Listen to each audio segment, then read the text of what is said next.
Oke, kalau tidak ada kita lanjut. Di sini berbicaranya adalah tadi berbicara bidang penelitian gitu ya. Nah, bidang penelitian tadi ya sudah disampaikan, di sini diuraikan ada data mining, machine learning, kalau di kita itu juga ada microcontroller gitu ya, big data analysis, image processing, jaringan komputer. Sebetulnya ini bisa melebar ke semua. Makanya tiap dosen itu punya keahliannya masing-masing gitu ya. Jadi kalau berbicara yang diambil menjadi keahlian itu biasanya dari studi lanjutnya. Jadi kalau yang S2, S2 gitu ya, yang S3, S3 seperti itu. Nah, mungkin sekarang di kita ada nih yang sedang S3 yaitu Bu Mina sama Pak Yus misalnya gitu ya. Nah, itu cukup menarik sebetulnya pada saat berbicara karena ya teknologinya mungkin terbaru saat ini seperti itu ya. Terkadang saya juga 2016 kok sekarang pada saat masuk di 2020 kok kayaknya kayak zaman kapan gitu ya, teknologinya udah cepet banget berkembang. Oh dulu ini saya belajar sesuatu yang baru, big data. Sekarang semua orang sudah tahu big data gitu ya. Mungkin kalau di sini belum ada labnya, karena kalau berbicara ngerunning data aja bisa 1 hari gitu ya, seperti itu. Mungkin yang perlu diperhatikan adalah bagaimana kita mengambil sebuah bidang gitu ya. Sebetulnya yang bagusnya adalah yang disukai gitu ya. Atau kalau Anda suka tantangan berarti sesuatu hal yang baru. Oh, saya belum pernah Bu tentang kriptografi gitu ya. Anda kan belajar ya di SPK. Bu, saya belum belajar nih tentang image processing gitu ya. Saya mau nanti diarahkan ke pengolahan citra kah gitu ya. Ke pemrogramannya yang memang mengolah citra. Citra itu gambar ya, seperti itu. Nah, secara umum ini di mana Anda dapatkan? Di mata kuliah gitu ya. Jadi berbicara mata kuliah, kenapa sih kalau yang SI itu belajar akuntansi, sistem informasi akuntansi, belajar yang namanya data mining, machine learning, karena memang arahnya ke sana, gitu ya, berbicaranya. Tapi kenapa yang IF itu ada microcontroller, kemudian big data analisisnya lebih ke arsitekturnya. Karena nanti arsitekturnya untuk yang IF itu, gitu ya, yang akan mereka bangun. Jadi kalau berbicara yang IF itu mengelolanya menggunakan Hadoop, ya Anda yang SI menganalisisnya gitu dengan algoritma gitu ya. Kemudian nanti diviewkan seperti apa. Implementasi algoritma di arsitektur bisa jadi punyanya IF seperti itu. Maka kalau di sini apalagi sekarang istilahnya adalah kampus merdeka gitu ya. Sebetulnya data mining adalah mata kuliah SI, tapi IF boleh ngambil lintas jurusan itu boleh. Mesin learning sama. Oh ini berbicara pengolahan citra itu harusnya IF, tapi sama SI diambil itu lebih bagus. Karena apa? Karena lintas jurusan kita harus memahami gitu satu sama lain, di mana yang satu menganalisis, kemudian dengan membangun, yang satu mengelola dan mengembangkan seperti itu. Maka bercara kenapa Anda pelajari bahasa C gitu ya? Kenapa Anda pelajari Python. Kenapa Anda belajar kemudian untuk berbasis objeknya? Karena itu nanti diarahkan. Walaupun sekarang sistemik Bandung itu semua dipelajari. Nah, Anda kan belajar pemrograman 1 sampai dengan 6. Sebetulnya minimal ada yang dikuasai gitu ya. Kalau Anda kuasai minimal bahasa C, nanti akan diimplementasinya kemana nih gitu ya. Si printf, scanf, nanti Anda ke Python juga mirip gitu ya. Kemudian berbicaranya nanti pengembangannya kemana? Ke data science gitu. Nah, statistik Anda belajar tuh kolerasi, akurasi gitu ya, composition matrix. Nanti itu bisa digunakan di mana? Di penelitian Anda tentang komputer. Karena berbicara evaluasi performance dari algoritma, itu pasti statistiknya dibahas. Kenapa orang SI itu statistiknya sampai 2 kali? Karena dari mata kuliah penjualannya sudah kelihatan data mining mesin learning. Kalau IF, karena tadi berbicaranya arsitektur, maka dari awal sudah ada arsitektur komputer, ke image processing gitu ya. Kemudian nanti ada teori bahasa dan otomata, nah itu sudah menjurus sebetulnya gitu ya. Sudah dikelompokkan untuk beberapa mata kuliah supaya nanti pada saat Anda meneliti, oh iya, kenapa saya harus belajar tentang korelasi? Karena nanti ada di evaluasi algoritma itu. Gitu.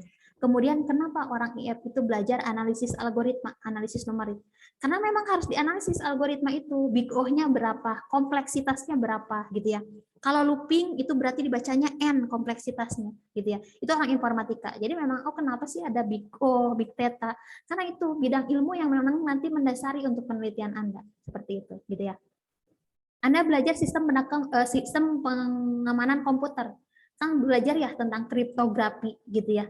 Nah, seperti apa sih ini kita mengamankan kemudian jaringan komputer? Anda juga belajar. Nah, itu sebetulnya kita flashback dari mata kuliah yang dasar supaya nanti Anda ke depan pada saat penelitian, oh ya saya pernah ini gitu ya.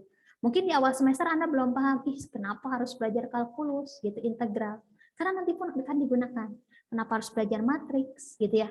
Di Python, di data science, itu akan ketemu dengan yang namanya matriks. Di pengolahan citra ketemu dengan yang namanya matriks. Kenapa? Karena gambar pada saat dibaca oleh program atau sistem, itu bukan gambar, tapi adalah matriks, gitu ya, berdasarkan digital, seperti itu, pixelnya. Nah, nanti sebetulnya ini flashback seperti itu. Nah, ini bidang penelitiannya banyak sekali ya. Human Computer Interaction, atau kalau di kita IMK, interaksi manusia komputer ya, seperti itu.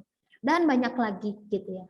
Nah, di sini metode atau teori itu makhluk apa? Banyak yang nanya, Bu, metodenya apa, teorinya apa gitu ya. Saya emang nggak ngerti metode ini. Tentunya yang perlu dipahami adalah tadi kan mata kuliah itu pasti dia punya bidang ilmunya. Makanya kalau di STIMIK itu sangat mudah. KU berarti kompetensi umum, KD kompetensi dasar, semua pasti dapat gitu ya. SI berarti yang depannya SI itu, oh ini adalah mata kuliah khusus SI, tapi boleh diambil oleh IF gitu ya. Nah, maka pada saat kita mengambil computing method atau misalnya metode atau teori, tentunya kita tadi berbicaranya adalah di dalam mata kuliah. Oh, iya Bu, di algoritma saya belajar ada algoritma untuk searching gitu ya. Oh, untuk pengurutan seperti itu. Nanti di struktur data saya belajar Bu tentang linked list, next dan fref dari struktur data itu seperti apa. Kemudian Bu, saya belajar di model simulasi itu adalah regenerator random number, membangkitkan random number gitu ya, seperti itu. Kemudian saya menganalisis Bu ini antrian gitu ya. Itu model atau metode. Kenapa sih SPBU itu di tiap daerah beda? Pada saat Anda ada yang menganalisis, oh iya di daerah saya pom bensin itu pengisian Pertamax-nya ada 2 pengisian, misalnya apa solarnya ada 1, oh kemudian ininya ada ini gitu ya. Itu berbeda berdasarkan teori gitu ya, berdasarkan modelnya. Kemudian metodenya tentunya dikembangkan juga. Analisis antrian, kenapa sih di sini dibangun lagi gitu ya untuk pengisian bensin, itu kan dianalisis gitu ya. Oh karena berdasarkan apa, pengunjung, berdasarkan waktu rentan pada saat pengisian bahan bakarnya gitu lebih cepat, maka perlu ditambah pengisiannya gitu ya. Oh di sini harus ditutup karena jarang orang yang isi bensin di sini. Nah itu kan menggunakan sebuah teori antrian gitu ya. Kemudian metode antriannya kita analisis seperti apa. Itu diajarkan ya di mata kuliah. Anda di data mining pun sama, belajarnya masuk ke metode dan algoritma yang ada di machine learning gitu ya, supervised dan unsupervised. Jadi kalau supervised misalnya sudah diklasifikasi, ada kelasnya, maka nanti diklasifikasikan. Unsupervised algoritmanya belum diklasifikasikan, maka kita perlu mengelompokkan atau namanya cluster gitu ya. Kemudian nanti ada keterkaitan antara satu dengan yang lain rule-nya, maka kita gunakan asosiasi rule dan yang lain. Maka di sini ini sebetulnya Anda dapatkan di algoritma gitu ya. Di algoritma, kemudian struktur data, kemudian model dan simulasi, data mining, machine learning, pengolahan citra, riset operasi, matriks dan ruang vektor, rata-rata itu punya metodenya. Nah, itu bisa Anda gunakan, gitu ya. Maka pada saat berbicara, iya Bu, saya sekarang buka usaha. Kemudian saya buka usahanya jaket kulit. Itu kan metodenya ada gitu ya di riset operasi. Bagaimana memanfaatkan bahan baku yang minim gitu ya untuk menghasilkan keuntungan yang besar dan yang lainnya seperti itu. Tentunya berisinya harus seperti apa? Harus berurutan. Semua algoritma itu pasti ada di rata-rata di beberapa mata kuliah. Maka pada saat mau implementasi, Anda kan belajar waktu di algoritma pertama kali, belajar tentang runtunan, sequence, harus berurutan. Oh iya, kalau saya mau implementasi algoritma, berarti saya ngumpulin datanya dulu, Bu. Critical proses. Kemudian implementasi algoritma, seperti itu ya, sampai nanti, oh outputnya seperti ini. Gitu. Jadi berbicara metode, Teru, saya pakai metode apa ya, Bu? Gitu kan. Paling pasti banyak yang nanya, Bu saya di sini mau pakai metode ini, cocok nggak ya? Pasti kita mintanya analisisnya ke data. Apalagi kalau Anda yang sudah mengambil data mining, kan belajarnya adalah dataset gitu ya. Oh ini nih seperti ini. Jadi memang diperlukan yang namanya metode atau teori kalau untuk skripsi. Kenapa? Karena namanya juga mengkaji gitu ya. Kalau tidak ada teori atau metode, ya tadi bersifatnya adalah terapan yang memang betul nanti akan digunakan seperti itu. Nah, kemudian di sini Metode itu bukan disiplin ilmu atau nama mata kuliah. Jadi lebih di dalamnya ya, di dalamnya. Maka tadi saya cerita di data mining itu ada ini. Nah itu metode di dalamnya. Di MOSI itu ada ini, seperti itu. Jadi pada saat berbicara, saya suka masih, ini pada saat lihat judul, implementasi metode X berbasis data mining gitu, bukan mata kuliahnya yang diambil, tapi cukup algoritmanya gitu ya. Seperti itu. Menggunakan mesin learning. Jangan mesin learning yang dimasukkan ke dalam judul, tapi metodenya apa, algoritmanya apa gitu ya. Seperti itu. Kemudian terminologi computing yang sifatnya terlalu global. Jadi berbasis web gitu ya. Kemudian internet. Sebetulnya itu bukan pendekatan, bukan approach gitu ya. Jadi makanya pendepatannya Anda menggunakan hybrid, nah itulah pendekatan gitu ya. Jadi makanya saya kadang suka dicoret aja nih berbasis webnya, berbasis internetnya gitu ya. Seperti itu. Jadi pendekatannya memang yang harus tadi berbicaranya adalah jangan terlalu global seperti itu. Bahasa pemrograman, kecuali riset kita memang optimasi bahasa pemrograman. Jadi kadang juga suka saya coret kalau misalnya gini, penelitian ini di abstrak itu masuk menggunakan bahasa pemrograman PHP, menggunakan bahasa pemrograman Java, itu suka dicoret di abstrak, jangan dimasukkan gitu ya. Di judul apalagi gitu ya, menggunakan web programming gitu ya. Nah itu jangan dimasukkan ke judul, ke abstrak, cukup nanti diimplementasi saja gitu ya, penggunaan apa saja yang digunakan. Kenapa? Karena memang kita bukan mengkaji, kecuali kalau Anda misalnya, oh ya Bu, saya menganalisis nih bahasa C dengan misalnya dengan code block ini dia punya kekurangan, saya tambahkan library. Nah, kecuali dengan itu. Kita mengoptimasi bahasa pemrograman dengan library atau dengan apa yang kita temukan seperti itu, gitu ya. Itu boleh dicantumkan. Tapi kalau memang menggunakan Anda sebagai pengguna itu tidak usah ditampilkan. Jenis database gitu ya. Saya juga sering banget, Anda mungkin kalau baca laporan tingkat Anda juga masih ada yang tidak tercek menggunakan bahasa pemrograman PHP dengan database MySQL, dengan database SQLite dan yang lainnya. Nah, itu sebetulnya tidak usah diungkapkan di judul, di abstrak, cukup nanti diimplementasi seperti itu. Karena itu bukan metode gitu, karena memang kita membuat yaitu bahasa pemrograman itu database yang kita gunakan. Kecuali tadi ya, Anda memang buat library di bahasa C atau di Python yang memang fungsinya mengoptimasi fungsi dari bahasa tersebut. Gitu. Kemudian yang selanjutnya berbicara tentang ini ya, data mining kan banyak sekali algoritmanya. Rata-rata di sini sudah mengambil masuk computing, jadi fuzzy logic. Jadi mungkin kalau Anda belajar tentang kecerdasan buatan atau sistem mendukung keputusan pasti pernah dibahas ya fuzzy. Fuzzy itu kabur. Jadi berbicara kita tidak seperti 1-0 ya atau tidak, tapi ada kekaburan. Oh ya, bisa masuk ke A, bisa masuk ke B, tapi berapa persen gitu ya. Kemudian neural network ini sangat banyak sekali digunakan algoritma genetika gitu ya. Nah, image processing ini banyak sekali sekarang. Apalagi untuk presensi gitu ya. Presensi banyak yang menggunakan sudah face, kemudian sampai dengan retina gitu ya. Fingerprint dan yang lainnya itu masuknya ke image processing. Jadi mengolah image, mengolah citra gitu ya. Kalau di kita kan pengolahan citra. Nah, citra itu adalah gambar. Jadi memang mengolah supaya apa? Supaya nanti bisa digunakan. Kalau terapan ya tadi gitu ya. Kan penelitian sebelumnya juga ada yang menggunakan face, pola gitu ya, dan yang lainnya. Software engineering ini lebih ke proses improve-nya seperti apa, quality assurance-nya seperti apa untuk prediksinya, arsitekturnya. Ini di app juga nanti pasti akan dibahas untuk penelitiannya seperti apa ke arahnya gitu ya. Nah, berbicaranya kita langsung masuk ke menulis proposal. Maka pada saat kemarin saya baca beberapa proposal yang dikumpulkan, oh ini kayaknya kurang sedikit tentang ini. Oh ini kurang tentang sedikit tentang ini gitu ya. Berbicara tentang menulis proposal, pendahuluannya yang perlu kita pahami adalah tadi berarti idenya dari mana? Apakah ini idenya itu adalah yang sedang trending topic gitu ya, seperti itu. Misalnya, oh ya Bu, ini contoh ya, contoh film diangkat dari kisah nyata mahasiswa semester tua. Nah, jadi kalau berbicara judul penelitian, ya harus memang real gitu ada gitu ya kan, kita juga up bahwa peneliti itu tidak boleh berbohong, memang ini ada, ini baru, ini diangkat dari memang studi kasus yang ada seperti itu. Nah itu akan lebih diterima, walaupun tadi kata saya tidak terlalu besar gitu ya. Maka berbicaranya adalah latar belakang. Nah, latar belakang itu pada saat rata-rata saya pas baca latar belakang pasti banyak yang menuliskan perkembangan teknologi informasi bla bla bla. Nah, latar belakang penelitian yang bagus itu adalah yang pertama, Anda jelaskan dulu permasalahan secara global.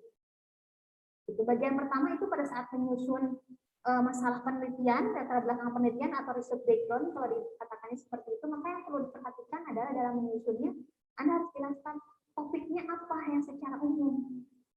Gitu ya, secara umum. Jadi kalau tadi permasalahannya adalah kita akan membahas tentang presensi di sekolahan, gitu ya. Maka yang kita bahas itu adalah permasalahan yang terjadi pada saat berbicara presensi di semua sekolah. Nah, dikerucutkanlah ke permasalahan yang ada di sekolah yang tadi jadi tempat penelitian kita.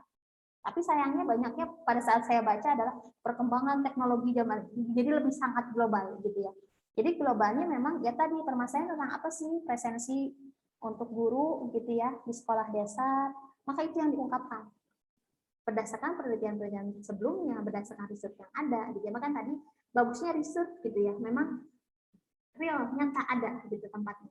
Apalagi kalau berbicara KP, oh ini permasalahannya seperti ini, jadi kita globalkan jangan terlalu umum, perkembangan teknologi informasi yang mengatur bla bla bla gitu, tapi lebih mengarah ke presensi tadi. Kalau memang judulnya tentang presensi, kalau tentang analisis sentimen berarti tentang analisis sentimen secara global dulu, gitu ya. Tentang apa nih permasalahannya adalah tentang COVID, tentang pandemi, itu dibahas dulu, gitu ya.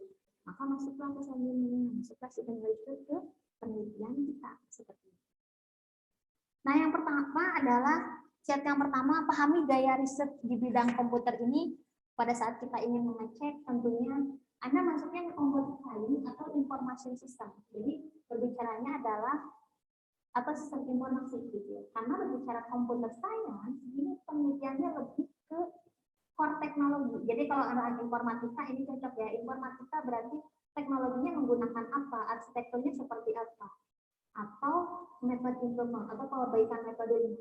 Oh, saya mau pakai naik bias karena akurasinya kurang bagus, maka saya optimasi Bu. Nah, itu masuk ke computer science. Tapi kalau berbicara tentang sistem informasi, tadi saya ceritanya adalah sistem informasi presensi untuk guru, gitu ya. Berarti itu masuknya kan interaksi teknologi dan sosial ya. Maka itu lebih ke sistem informasi. Kemudian, kalau contohnya, oh Ibu saya mau buat sistem informasi layanan posyandu Bu, karena di saya itu posyandu sekarang ada untuk lansianya Bu, tapi belum ada sistemnya, itu lebih ke SI.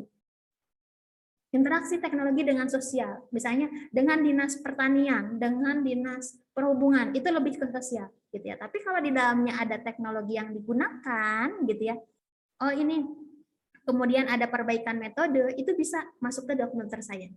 Itu perbedaannya ya. Jadi Anda mau kemana arahnya? Kalau secara global ini bagi dua, seperti itu. Rata-rata sih biasanya kalau IF itu ke computer science gitu ya, SI ke sistem informasi, tapi tidak menutup kemungkinan SI ke computer science. Kenapa? Karena tadi Anda sudah mempelajari data mining dan machine learning gitu ya, dan yang lain seperti itu. Karena sama dipelajari gitu. Cuma bedanya di arsitektur dan pengembangan. Contohnya di sini. Jadi pada saat saya baca proposal, duh ini kayaknya kurang ininya gitu ya. Pada saat kita memunculkan judul penelitian, prediksi produksi padi dengan menggunakan support vector mesin atau SPM berbasis particle swarm optimization. Jadi ini pakai PSO dioptimasi si SPM seperti itu. Maka kita harus bisa menjawab karena pada saat berbicara nanti Anda diuji, pasti yang bertanya adalah kenapa diambil objeknya padi, gitu kan ya? Maka misalnya, oh iya karena saya di daerah Karawang merupakan penghasil terbanyak misalnya. Oh saya meneliti tentang padi karena memang padi merupakan kebutuhan pokok di Indonesia. Jadi pertanyaan itu harus Anda bisa jawab dari judul, gitu ya. Kemudian mengapa prediksi produksi padi? Kenapa harus prediksi produksi padi, gitu ya? Oh iya karena zaman dulu Bu untuk produksi padi itu pasti 1 kali setahun, sekarang 2 kali, bahkan ada yang sudah bisa 3 kali, 4 kali Bu. Nah, itu kita prediksinya seperti apa, jenisnya seperti apa gitu kan ya. Nah, kemudian kenapa Anda pakai support vector mesin? Karena pada saat saya baca jurnal, rata-rata akurasinya di atas 70 Bu, seperti itu. Tapi akan lebih bagus kalau menggunakan PSO. Jadi akurasinya bisa bertambah Bu sekitar 30 sampai 40% misalnya seperti itu. Nah, pada saat berbicara kita menggunakan objeknya apa yang dilakukan seperti prediksi, estimasi, klasifikasi, dan yang lainnya, kemudian metode untuk dioptimasinya, maka itu harus Anda bisa jawab kalau Anda menguraikan judul seperti itu. Nah, ini sudah bagus, ada prediksi. Jadi, kemudian ada objeknya, ada metode ini, ada evaluasi atau pengembangan untuk metode ini, seperti itu. Jadi, rata-rata harus bisa menjawab. Yang pertama itu, dari sebuah penelitian. Tadi pun walaupun sama, sistem informasi misalnya gitu ya, presensi siswa, guru, dan karyawan di SD ini, Anda bisa menjawab, kenapa harus sistem presensi? Karena di sana presensinya masih menggunakan buku gitu ya. Kemudian kenapa harus guru dan karyawan? Karena untuk penggajian guru dan karyawan biasanya rekapnya manual, sehingga terjadi kesalahan seperti itu ya, jadi dijelaskan. Maka hal-hal yang Anda cantumkan di judul itu harus bisa dijawab. Karena pertanyaan pasti mengapa Anda pakai ini? Mengapa Anda dengan objek tersebut? Gitu ya. Itu yang perlu Anda pahami. Jadi sebetulnya kalau Anda sudah bisa menjelaskan judul, merangkai di dalamnya pun lebih mudah seperti itu ya. Kemudian pola alur dan pokok pikiran paragraf. Nah, ini sangat berpengaruh juga. Jadi pada saat orang baca paragraf Anda tidak bingung gitu ya. Oh iya, ini latar belakangnya tadi secara umum tapi tidak umum banget karena ini tentang apa? Tentang pandemi. Berarti saya uraikan dulu tentang pandemi, kemudian permasalahannya, kemudian nanti mengerucut ke masalah yang saya akan kaji gitu ya. Seperti itu supaya orang tuh pada saat membaca paragraf Anda, oh iya, seperti Anda kalau baca novel gitu atau baca komik atau baca buku cerita kan seperti masuk gitu ya ke dalam cerita tersebut. Nah, sama bagusnya seperti itu, akan Anda menguraikan namun dengan bahasa yang ilmiah gitu ya. Jadi istilahnya secara komprehensif Anda harus mampu merangkum itu gitu ya. Jadi orang yang baca itu memahami, oh iya, oh maksudnya meneliti itu yang pertama ini nih tahapannya, yang kedua ini nih gitu ya. Jadi harus mengikuti seperti itu pola alurnya.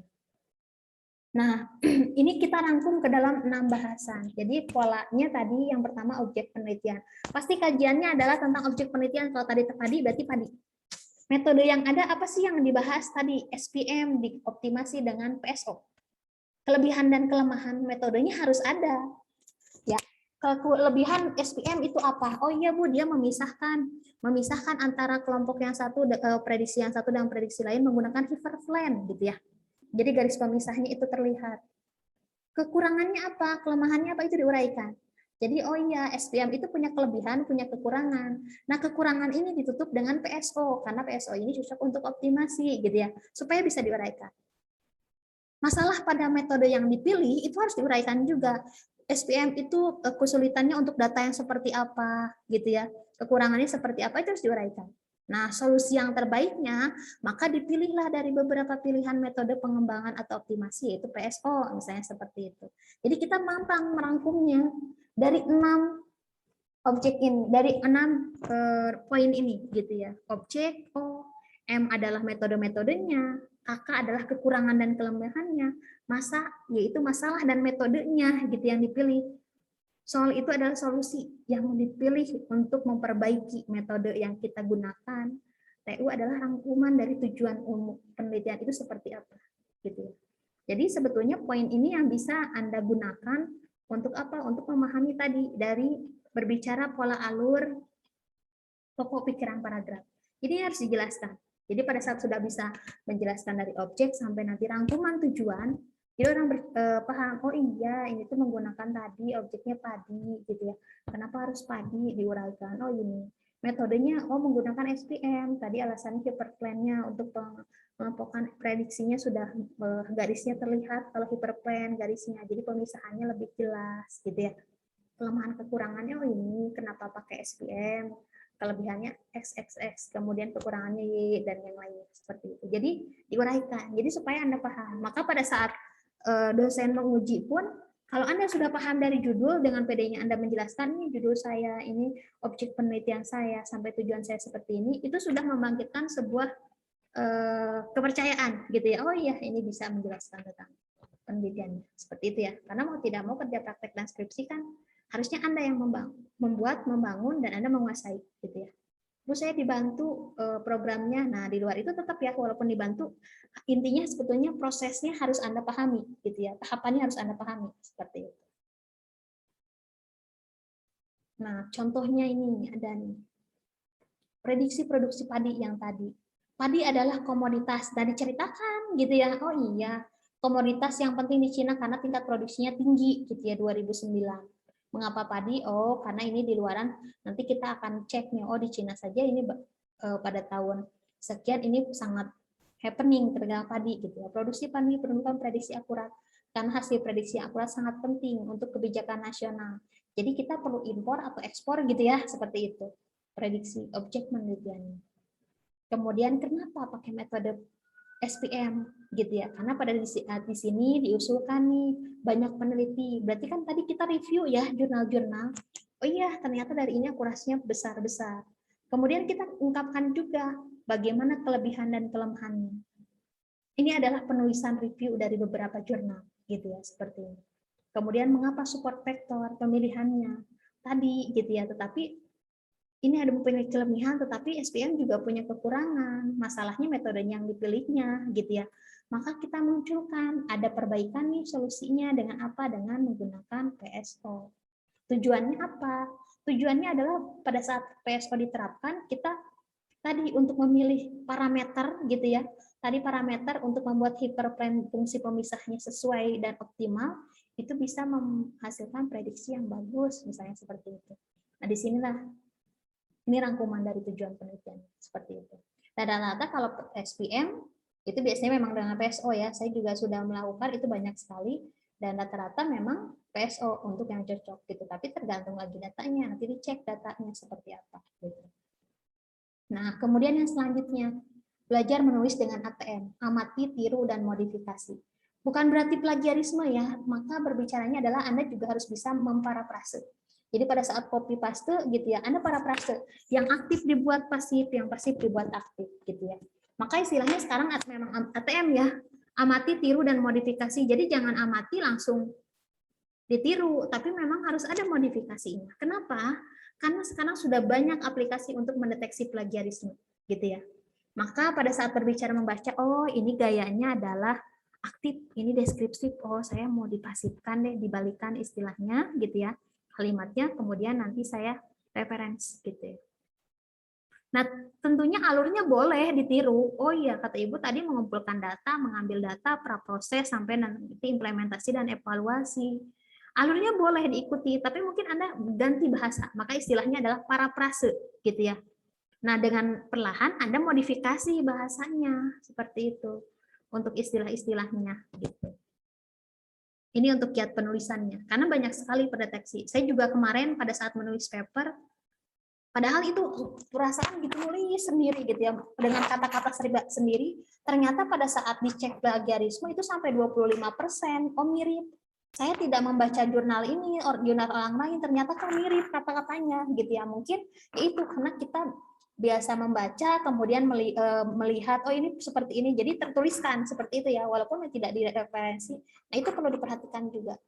Maka mungkin kalau berbicara bahasa Indonesia, Anda memparafrasekan tadi ya, aktif menjadi pasif, pasif menjadi aktif, kemudian diganti dengan istilah yang baru. Kalau di bahasa Inggris mungkin lebih mudah kalau saya rasa ya, karena memang satu bahasa memiliki bahasa Inggrisnya beberapa gitu ya. Kalau bahasa Indonesia kan terkadang sedikit gitu ya, agar, dapat gitu ya, mirip-mirip lah kalau bahasa Indonesia. Mungkin itu perbandingannya adalah kita harus memparafrase kalau di bahasa Indonesia gitu ya. Maka tadi amati, tiru, modifikasi, jangan sampai masuk ke dalam plagiarisme seperti itu. Nah, berbicara rumusan masalah dan tujuan. Ini juga berbicaranya kiat yang kelima adalah seperti tadi identifikasi masalah dan rumusan masalah, itu juga harus tadi tujuan ya saya sampaikan. Nah, ini harus mengikuti dari tujuan. Contohnya masalahnya apa sih gitu ya. Nah, ini diuraikan permasalahan kenapa algoritma itu punya kekurangannya. Pertanyaannya bagaimana peningkatan akurasi SPM apabila PSO diterapkan pada proses pemilihan parameternya. Jadi sebelum si parameter SPM itu digunakan, si parameter ini juga dicek dulu gitu ya. Nah, menggunakan adalah PSO gitu. Jadi nanti kan berbicaranya mana yang dapat digunakan langsung untuk parameternya pada saat implementasi algoritma SPM seperti itu. Nah, bagaimana pengaruhnya kalau pemilihan si parameter itu menggunakan PSO? Kan kita harus lihat dulu gitu ya. Nah, di sini maka kita bisa lihat dengan menerapkan PSO untuk pemilihan optimasi pada SPM sehingga dapat meningkatkan hasil akurasi dengan catatan harapan yang seperti itu ya.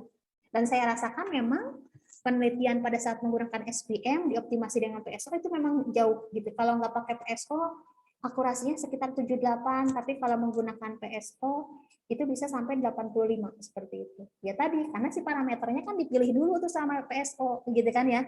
Untuk nanti apa supaya SPM itu akurasinya tinggi karena dari parameternya sudah dipilah mana yang nanti akan digunakan seperti itu.